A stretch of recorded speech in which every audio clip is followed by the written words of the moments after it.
moi j'ai payé ma place. Toi, c'est très bon.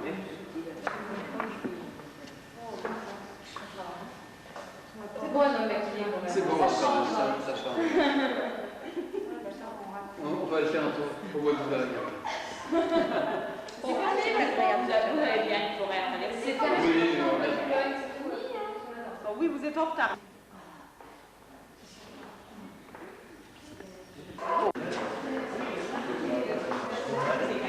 Du devant de scène de la régie. Finale. Gardez la rigueur sur la marque des drapeaux et leur évacuation. À tous, attention aux absences de collants trop fréquents. Veillez à une plus grande attention sur les points de repère entre eau lumineuse. Voilà. Bien.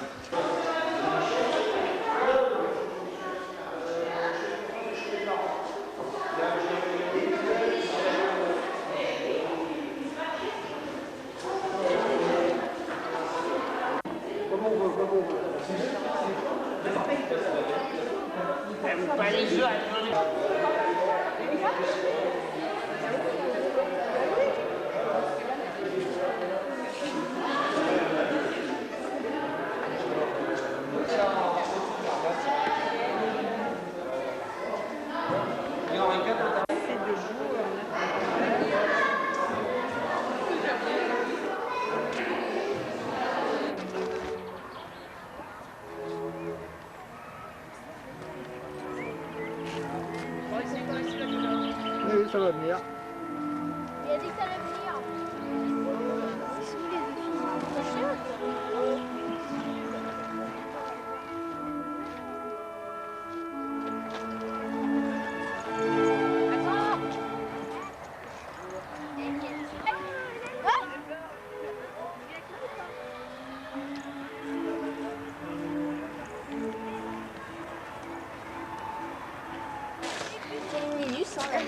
j'ai entendu que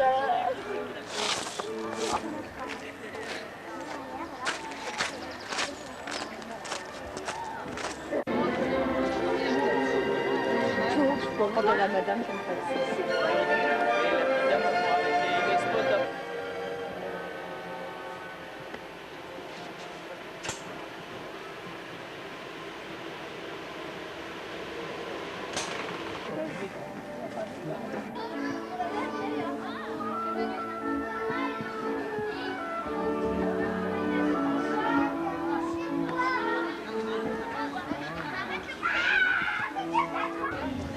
Il est en train de prendre sa place.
Qui parle si bien. Dis-moi l'histoire de ma province. Ici, c'est Martinville, notre village et son château. Son château droit sorti de la floraison des manoirs des pays de Pau et de Bray. Notre famille s'accroche à cette terre depuis des siècles.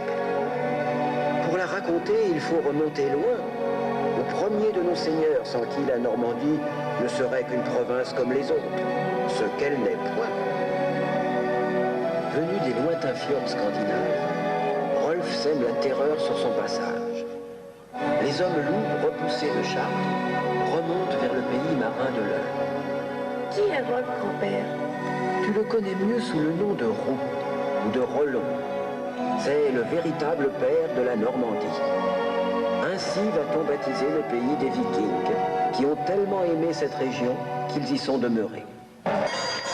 Envoie l'archevêque de Rouen, Francon, au-devant de Rollon. L'entrevue a lieu à Saint... Il n'y va pas, si l'on peut dire, avec le dos de la crosse épiscopale.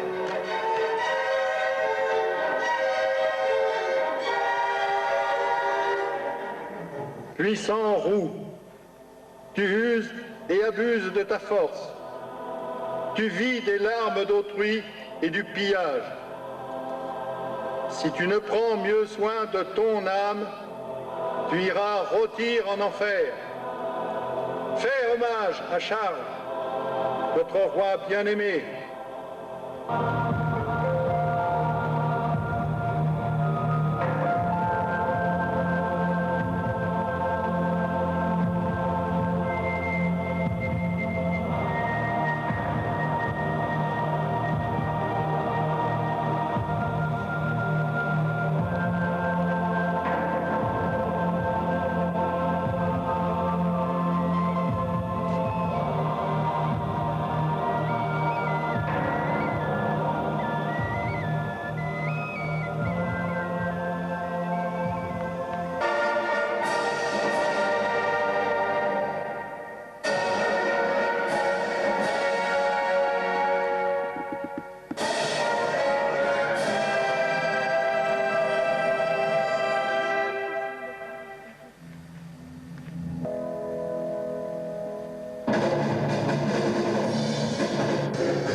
C'est la sœur cadette de Jumièges.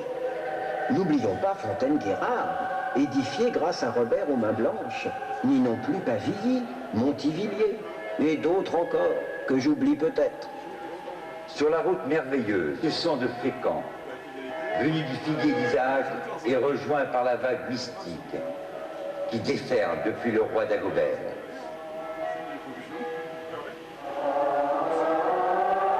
Dans la famille, fut-elle d'humble extraction, et le respect des traditions qu'elle implique. Cette notion, Guillaume le Bâtard va l'instaurer dès son avènement. Celui dont tu parles, grand-père, est-il parent du conquérant? C'est le même. Guillaume ne prendra ce nom qu'en 1066, en accédant au trône d'Angleterre. Descendant de Rollon, de Guillaume Longue-Épée et des deux Richard, fils naturel de Robert le Magnifique, il va faire de la Normandie et de l'Angleterre les États les mieux administrés et les plus riches d'Europe. À la puissante lignée des Plantagenets.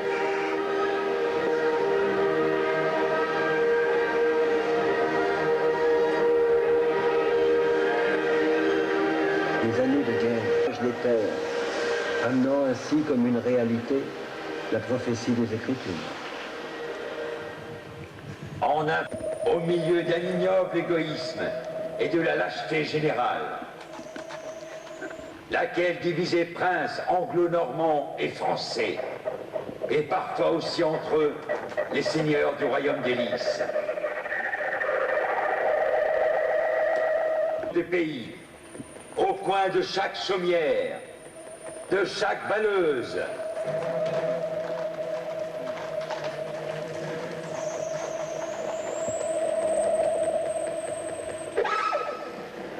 une lutte cruelle, ses propres princes à ceux de la couronne de France, les Plantagenets et les Capétiens valois. La conquête par les Normands a soutinrent des prétentions à régner au-delà de la Seine. On nous dit à l'école que notre région vécut sans cesse dans la peur des soldats qui tuaient les pauvres gens.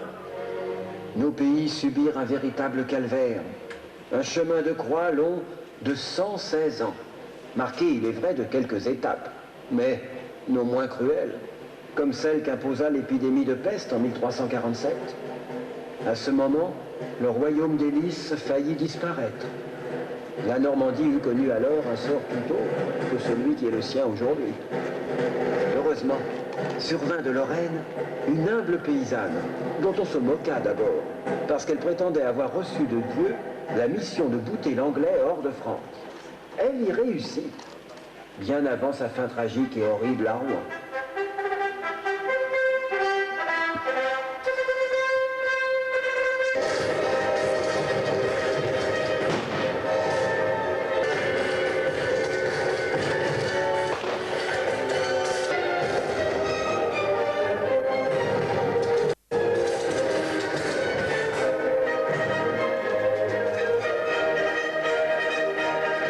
Il a raison.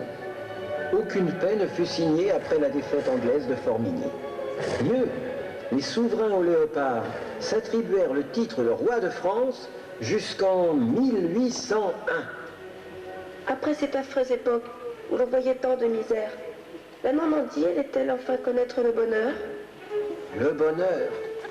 Pas encore, hélas. Mais on vécut une période de paix. Les arbres recommencèrent à pousser et remplacèrent les potences. Sur les marchés, les foires, la joie revenait peu à peu avec les marchandises.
Il était fatal qu'elle appelle impérieusement leurs descendants à s'y aventurer. Tout au long des falaises grignotées par les galets, qui sont sous leurs algues, a dit Victor Hugo, comme des crânes avec des chevelures vertes, les Normands ont longtemps interrogé l'horizon sans fin. Quand se sont-ils risqués à s'embarquer pour l'inconnu? De façon marquante, pour la plus grande et la plus extraordinaire de leur première course, en 1508, vers Terre-Neuve, grâce au Diepois Thomas Aubert. Un de tes arrière-grands-pères, ne fut-il pas mousse sur un voilier? Certes, il embarqua sur un ternevier dans d'effroyables conditions de travail. Le froid mordait comme un chien la peau crevée par les hameçons, et les plaies s'avivaient au sel des morues écorchées vives. On surnommait les Terre-Neuvas les bagnards de la mer.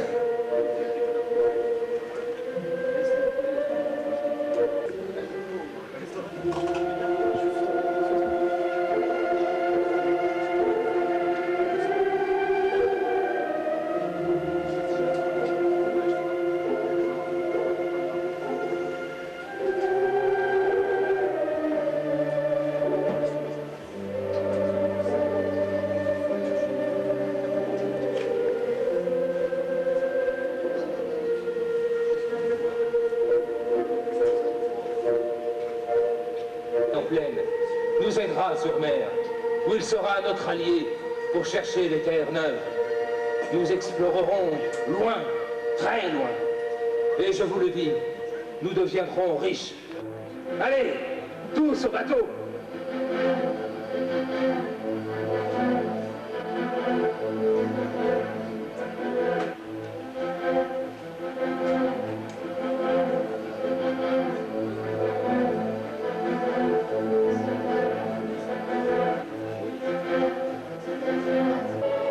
Sous les gémissements du vent, le ruissellement des tempêtes, les craquements de mâture, l'appel désespéré des cornes de brume, élan de leur voix rauque, les égarés du brouillard.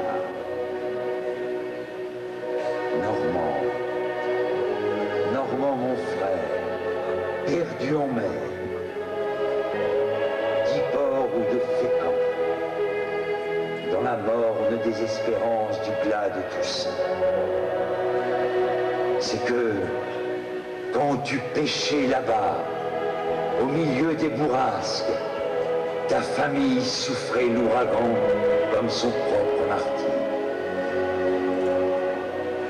Les jours où la Manche, mère, femme, enfant, par une force étrange, sortait dans les hurlements de la tourmente pour scruter l'obscurité. Alors, désespérés par le doute, ils s'en remettaient au Sauveur, au Maître suprême, et obéissaient comme un seul homme à la voix rude de leur curé qui criait vers le large: vous ne pouvez qu'une chose pour leur salut. À genoux donc, et priez Dieu. Une propriété de riches marchands rouennais, les Lepelletier, dont l'un, Jacques, fut échevin. C'est lui qui fit construire cette belle bâtisse. L'un des nôtres, un oncle issu de la famille de grand-mère, fut, dit-on, de l'équipe des ouvriers. Oui, notre famille demeura ici longtemps à la ferme. La cuisine était haute et vaste, enfumée aussi. On y avait chaud dans l'odeur des pommes, du lait, du sol, des murs, des meubles, comme l'a écrit si joliment Maupassant qui vient de mourir. Dans l'odeur des bêtes et des gens mêlés, des choses et des êtres, odeur du temps passé.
château, sorti tout droit du grand poème que nous content les maisons nobles sur les routes normandes.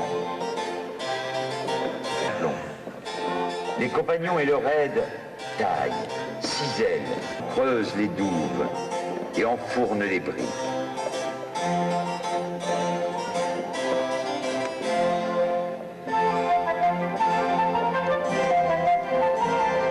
De feuillage qui supporte l'abside de la chapelle. Éclair, 3B de style flamboyant. Comment pourrait-on ne point aimer cette demeure si accueillante, dont la loggia est ciselée comme une châsse, et où la pierre immaculée se marie en gracieux chaînage avec la brique écarlate.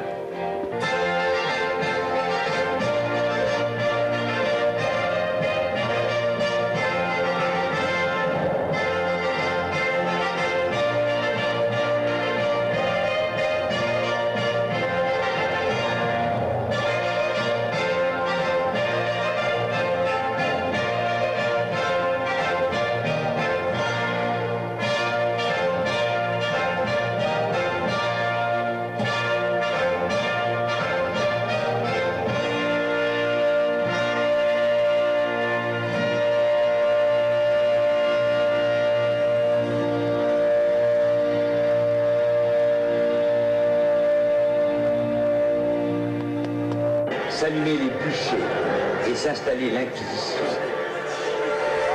De nombreux châteaux.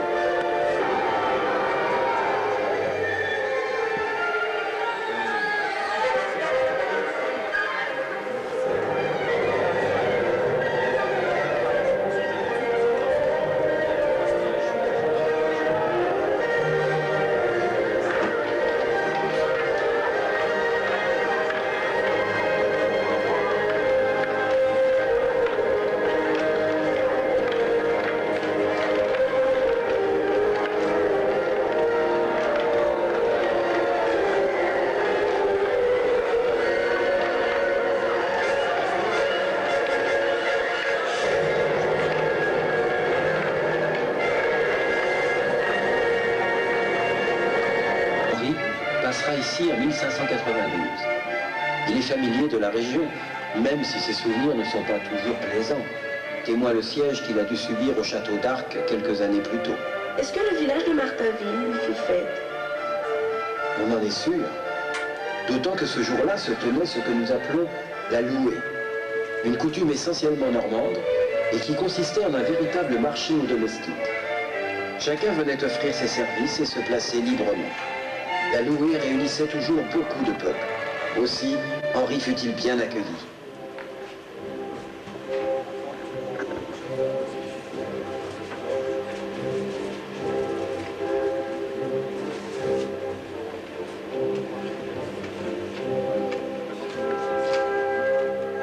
On reconnaît parmi les domestiques présents à la louerie les fileuses, leurs quenouilles à la main, les valets charretiers, le fouet sur l'épaule, les batteurs portant le fléau, le berger et le chien qu'il tient en laisse.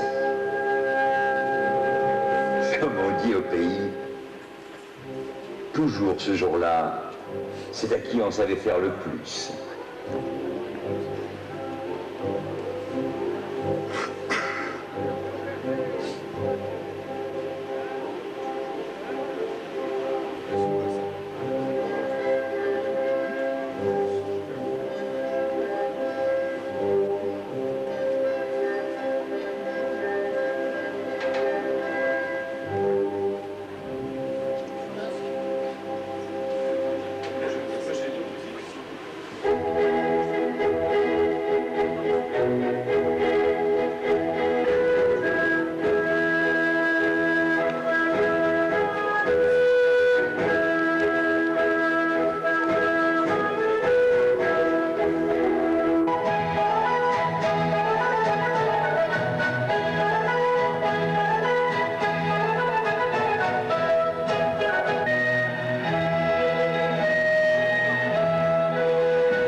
vous dire combien nous sommes honorés de votre visite. Mais j'ai aussi le devoir de souligner à quel point la misère est grande. Nos familles paysannes sont en péril après les excès qu'elles viennent de subir. Maisons cramées, bêtes égorgées. Les pillards et les picoreurs ont tout massacré et saccagé. Monsieur le syndic, je suis aise de vous voir et entendre. Je compatis fort au malheur des paysans du royaume. Alors que beaucoup de gens se trouvent reculés du ménage des champs, je veux persuader le bon père de famille de se plaire sur ces terres. Je m'efforcerai d'interdire les saisies de meubles, d'instruments aratoires et de bêtes. Je veux en clair, monsieur le syndic, qu'il n'y ait si pauvre laboureur dans ce pays qui ne puisse mettre tous les dimanches sa poule au pot. Depuis 2 ans, je lutte pour l'unité de mon royaume. Avec l'aide de Dieu, nous irons à la victoire et à la fin de tous vos maux.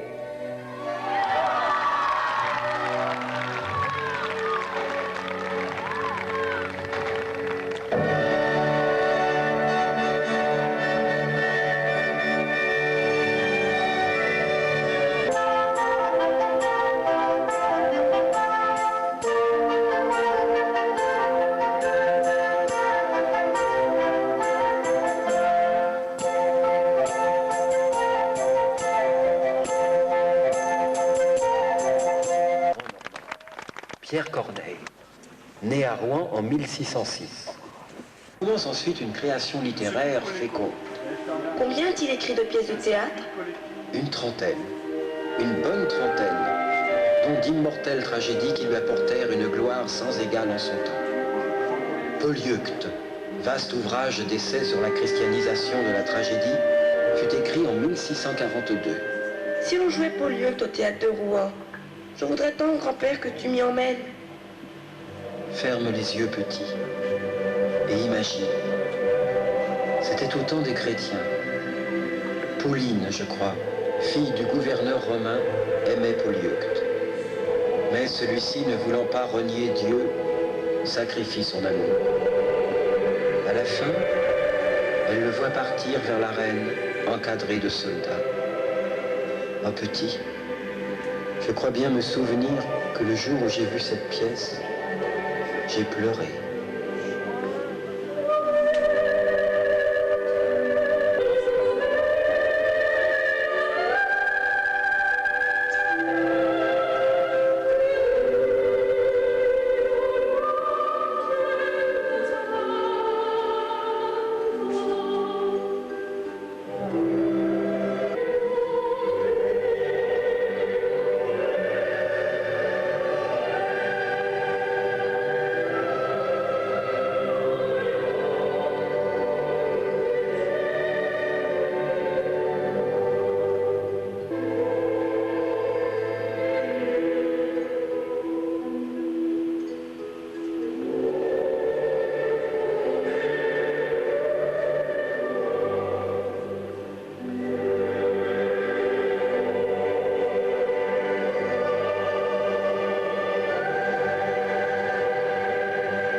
d'étendre la gabelle à tout le territoire. Il nous interdit de vendre notre sel en Normandie. Que va-t-on devenir si l'on nous retire le pain de la bouche? Ce que l'on nomme la révolte des Va-nu-Pieds commence le 16 juillet 1639 à Avranches, où le lieutenant du bailliage Poupinel est assassiné. Fin novembre, cette révolte est écrasée localement. Mais les insurgés, encouragés par les bourgeois et les nobles, et qui forment l'armée de souffrance, parcourent la Normandie, où ils traquent et massacrent les collecteurs d'impôts.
Décembre, le jeune colonel Gassion occupait Rouen militairement.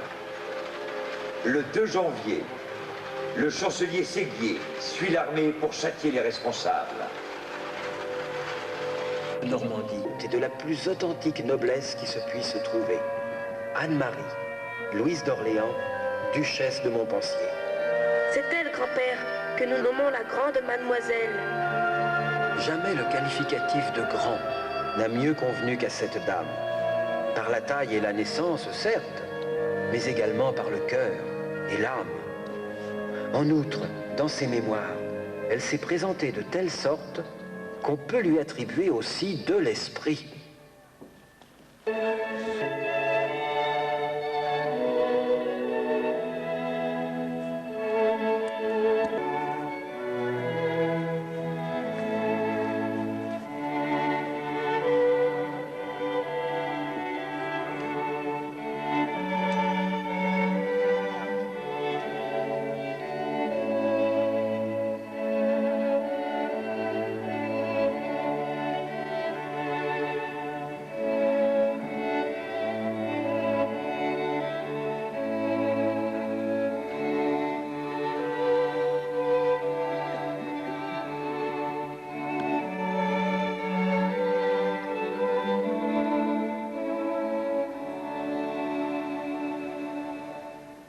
Et le pied bien tourné.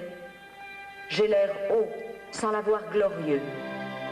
Civile et familière, mais d'une manière à m'attirer plutôt le respect qu'à m'en faire manquer. Est un véritable panégyrique de la bonté et de la vertu. Mais la grande mademoiselle était en terre exemplaire, celle des Charitons notamment. Dévouement et l'abnégation sont de règle. Pour en revenir à la Châtelaine II, une promenade en Haute-Normandie est une permanente illustration de sa sollicitude. École de filles au trésor, orphelinat, étendue sur 3 décennies. Dudé, qui la vit baptisée en 1627 au cadre austère de la retraite, où elle mourut en avril 1693.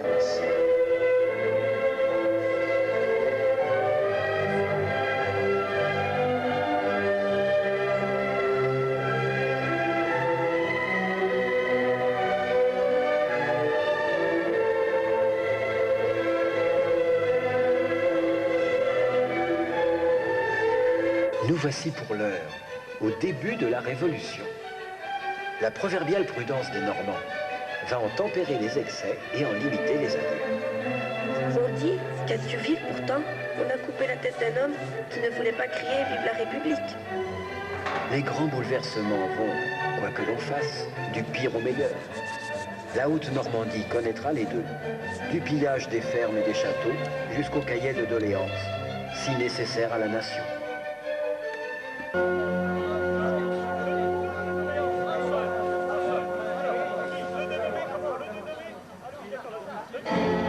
Nous demandons que les curés et les nobles paient l'impôt, comme nous autres. Nous voulons que les abbayes et les monastères soient supprimés et leurs biens vendus au profit du roi pour payer ses dépenses. Que l'on abolisse aussi les aides, les gabelles, ainsi que la haute justice. Citoyens de Douteville, qu'on démolisse les fous. Ce sont des restes de l'ancienne barbarie du régime féodal. Selon le désir de notre sire le roi, il ne doit plus y avoir de serfs en France. citoyens d'Angerville-la-Martelle,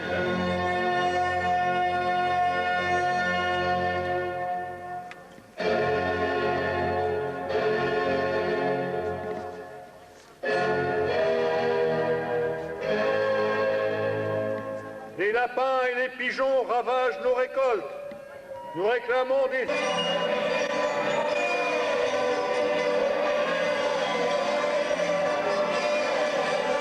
Un guillotin est dressé à Dieppe. À Anvéville, on enferme au château une soixantaine de prêtres qui avaient refusé de prêter le serment civique. On danse sur les places et sur les communaux, autour des frêles pousses que sont encore les arbres de la liberté.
Par le feu du génie qui lui brûlait l'âme.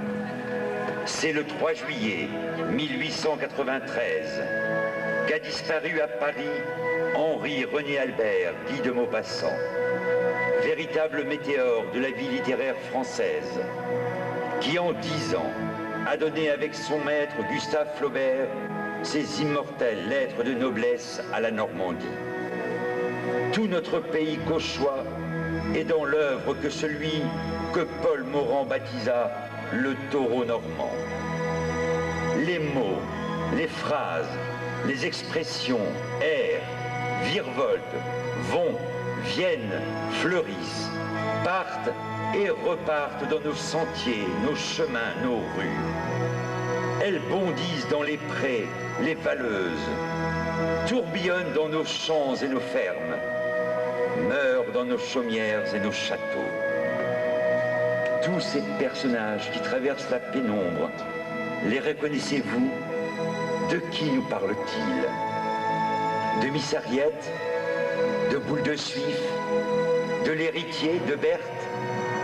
Ou bien encore sont-ils sortis de ces contes normands, peuplés de notaires, de chasseurs, d'amants, de bourgeois exquis, de paysans roublards et de ces servantes fidèles, femmes en... Regardez bien avant qu'ils ne disparaissent. Le fantôme de Bellamy, prince des lettres françaises. Il peuple nos campagnes, nos villes, nos villages. C'est lui, c'est notre maître. Merci, monsieur Maupassant.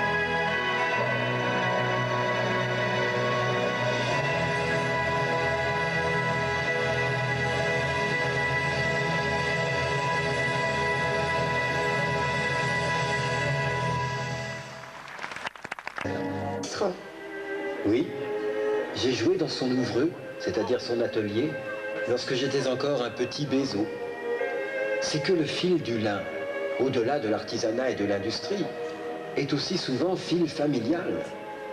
Le père le plante en bonne terre fertile, le fils le récolte et le rouit, La mère le fil au rouet hollandais. Le linge de la maisonnée, celui de la dot, sont tissés à la ferme en bon lin. D'ailleurs, ce lin, n'est-il pas symbole de la royauté domestique pour la femme?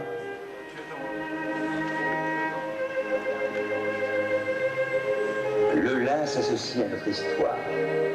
Emmener un bataillon de fileurs et de tisseurs.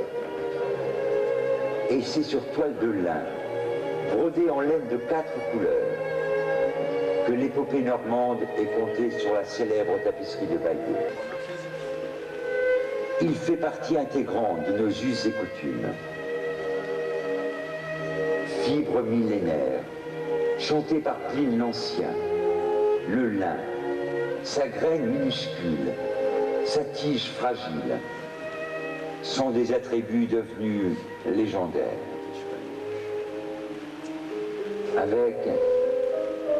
Avec Michel Vanier, rêvons un peu. Peut-être, inconsciemment, auras-tu découvert le beau. Que pour quelques heures, champs, étables, cuisine quittée, on fait ses achats. J'aime bien quand père m'y emmène. J'ai droit à un sucre d'orge ou un pain d'épices. On y vend de tout. Du drap, du linge, des habits, des volailles, des œufs, des fromages. Mais rappelle-toi, mon petit haut, que quoi que tu achètes, il faut le marchander, sou à sou. N'accepte jamais de payer tout de suite ce qu'on te réclame. Parfois, il y a des camelots avec des objets extraordinaires, des réveils, des lampes. Toutes bonnes choses qui ne servent à rien, comme on dit ici. Mais n'oublie pas non plus d'écouter les bonimenteurs qui vendent des lotions miraculeuses. Les unes font retrouver les cheveux, les autres calment les douleurs ou guérissent tous les maux. Le mois dernier à Gournay, il y en a un qui offrait un sirop pour faire repousser les dents.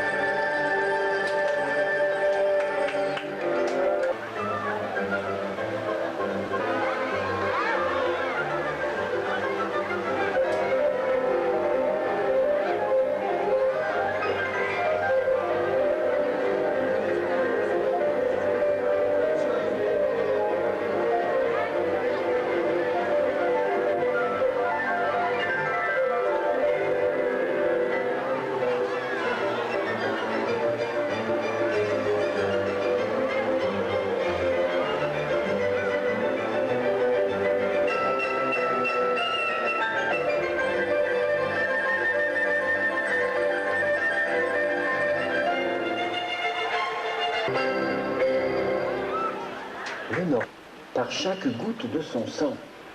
C'est que les traditions, les biens, les noms, passent de père en fils. Les vertus domestiques, l'amour des enfants sont, eux, les fils directs qui relient la mère à ses filles. Aussi, imagines-tu ce que représente ici un mariage? À celui de mes parents, on a mangé pendant 3 jours, paraît-il. Et on a bu du cidre, de notre si bon cidre, chargé de mousse parfumée. Et fort souvent, avant de mourir, voici une douzaine d'années. Le jour du mariage, son gendre a parlé de lui. Quant à l'armoire, c'est ton père qui l'a présenté. Tu connais la tradition normande. La famille a planté un chêne qui, bien des années plus tard, a servi à fabriquer le meuble.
Mon beau-père, Jacques Offenbach, connaissait fort bien vos parents, jeune madame, et je suis certain qu'il eût été ravi de vous offrir une de ses pétillantes compositions.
Les plus grands de nos peintres y puisèrent le génie de leur palette, fait naître le romantisme. Après eux vinrent Degas, puis Eugène Boudin, illustre voisin d'Honfleur, vers chez nous. Amène la masse sans cesse changeante de ses flots. Il se fait tard, mon gars. Tu devrais être au lit depuis longtemps. Grand-père, parle, raconte-moi encore. Je t'ai tout dit, mon petit. Mon cœur est vide. Il ne reste plus que les souvenirs. Mais certains soirs, je rêve. Je rêve que sur cette esplanade du château, tous reviennent pour un dernier adieu, un ultime salut. Laissons-les ressurgir un instant du beau livre de notre histoire normande.